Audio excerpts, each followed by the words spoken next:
All right, so for this video, I'm going to talk about how the inner child seems to be a great weapon against evil. It does seem to be, and I see this theme a lot in a lot of movies that I really like, and a lot of like books that I really like reading that I remember reading as a kid.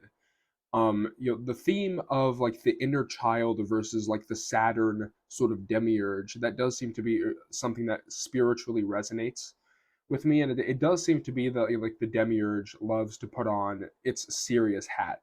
They love to like evil loves to be taken seriously. It loves to be taken it loves to be taken seriously. It loves to be boastful. It loves to be seen as like a big threat, the big bad.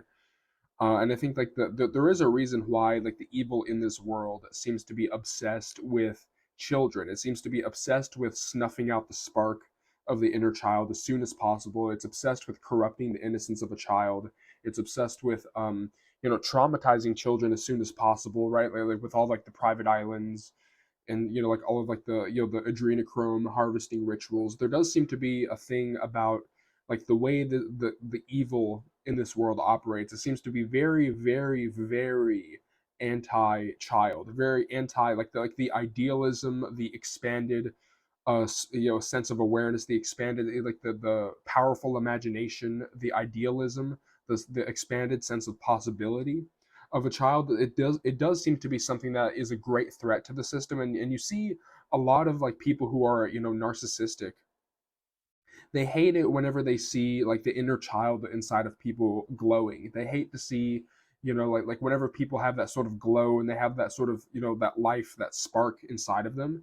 And so there does seem to be a thing about like the demiurge and like the sort of Saturn energy about like, oh, you need to be realistic, you need to grow up, you need to stop, get your head out of the clouds, people say, right? Like that kind of energy of just trying to drag people down to like to the physical level and keeping them in the physical level, right? So there does seem to be an attack on the inner child in this in this sort of a system, this sort of control system on this planet. And a lot of the movies that I really like that deal with this sort of inner child theme, and I recommend people watch these movies and like read these books, is I think like the never-ending story. You have like the never-ending story. You have the Little Prince. It's an animated movie, and then you have like strangely enough like the Lego movie, right?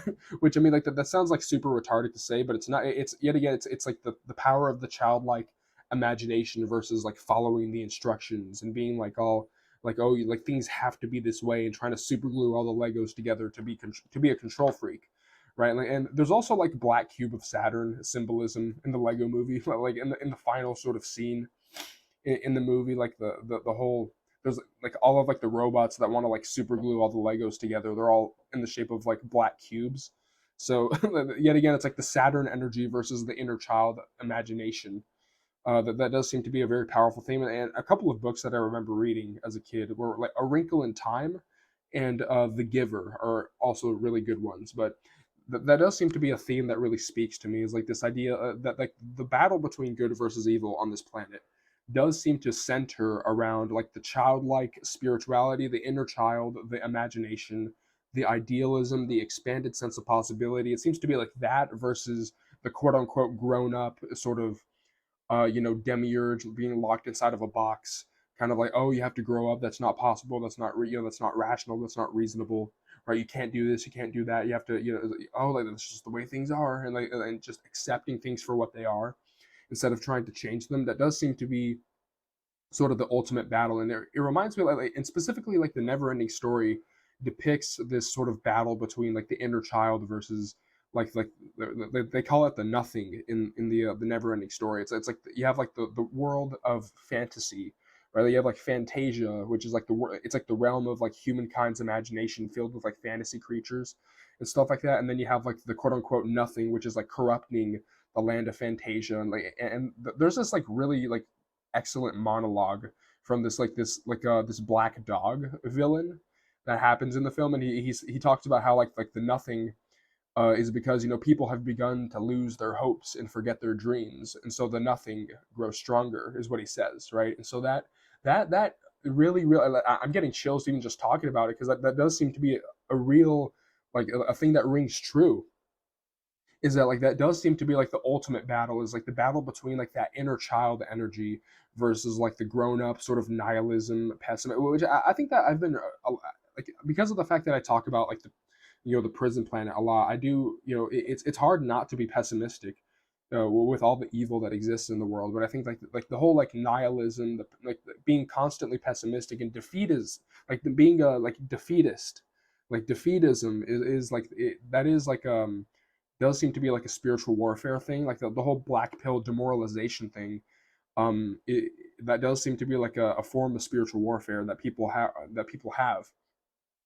that people are falling under, is like they're like that inner child is sort of dying inside of people, like that. And this world is sort of designed to attack the inner child, to attack the childlike intuition, right? Because children are the ones that are the most connected to their high to like their higher spiritual faculties. They're the ones who sort of remember what life is like outside of this prison planet system, right? And so like that thinking of the inner child, that intuition of the inner child, the imagination, the idealism, is something that like you need to keep that alive as long as possible.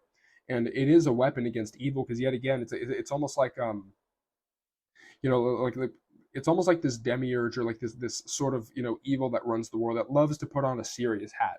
It loves to put on like its serious hat. It loves to be taken seriously. It wants you to be scared and afraid of it. And so like this whole like, so anytime you put on like the multicolored propeller hat, right? As soon as you put on like the propeller hat, and you say la la la la la, like that does seem to be like it pisses off evil. Like you see this with like narcissistic parents. You see this with people who sort of hate the childlike energy. Like they hate whenever children are like be freely expressing themselves, and they just want to. It's like that is like a demonic obsession with like snuffing out the spark as soon as possible, or like you're not allowed to have fun, right? Like everything's serious. You need to take everything seriously, right? So that does seem to be like one of the great spiritual battles. And I think that this does just like this is like the most accurate sort of description of like the battle between good versus evil that I've been able to sort of find. And yet again, all the movies that sort of talk about that sort of inner child imagination versus like the demiurge Saturn based sort of control, that does seem to be something that resonates with me the most when it comes to like how to describe like the what is like the battle what is like the battleground that is happening on the spiritual level. It's that it's and yet again, there's a reason why they're obsessed with like corrupting the innocence of a child with like the child sacrifice stuff that a lot of these elites do. There's a reason why they're obsessed with corrupting the innocence of a child, snuffing out the spark. Like, oh, you're not allowed to have fun, you need to grow up as soon as possible, right? Like there's a reason why they want to snuff that out, because that inner child energy is directly linked with our spirituality as human beings. It's directly linked with our purity, with our spiritual purity. It's directly linked with our divinity in a way. And so I do think that like the inner child is a very very very very powerful weapon. I said very like four times, didn't I? But like it's a really powerful weapon against evil. And like the more you cultivate the inner child, the more you cultivate the instincts and the imagination and the expanded sense of possibility of a child, going back to that childlike state of purity, of spiritual purity.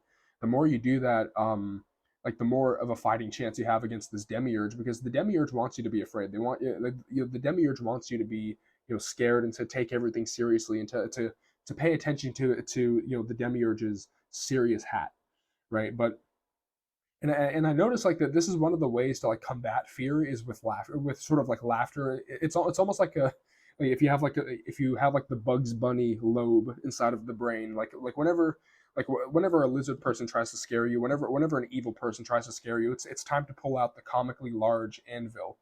It's time to pull out the propeller hat.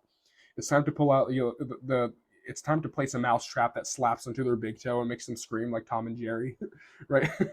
Like that kind of mentality is the way that you deal with evil. And yet again, like I bring up like Pennywise and like the It, movies. Like yet again, I haven't watched it. I've watched scenes where it's like yeah, like I get the gist of like how Pennywise operates as like an entity. Is that he's scared. He feeds off. First of all, Pennywise is an entity that is obsessed with he consuming the flesh and the fear of children, right? So that is an interesting theme there. But with when it comes to Pennywise, like his power comes from like people being afraid of him, And so as soon as like if you make fun of Pennywise, or if you have like that slapstick humor with that sort of like Bugs Bunny humor, like it's almost like the power disintegrates. And I think like the like Pennywise is like the most accurate depiction of like the way that like an archon operates.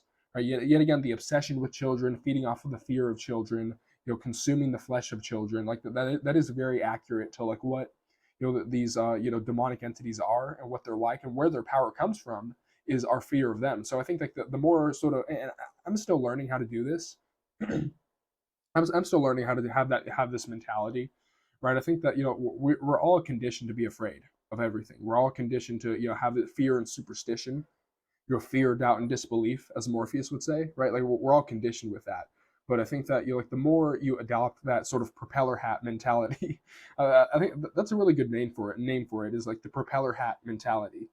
Is like the more you adopt that sort of like Bugs Bunny mentality when it comes to dealing with evil, when it comes to dealing with bullies, when it comes to dealing with like agents of the Matrix, the more the more you operate from an inner child energy without fear, the more you operate from that sort of spiritual divine purity, the more of a fighting chance you have, right? But yeah, that was just the thought that I had about like the inner child, like that inner child versus the demiurge theme that I see. It really does resonate. It really does speak to me, and I think that that is like sort of the primary battleground that between good and evil. But yeah, that's the video.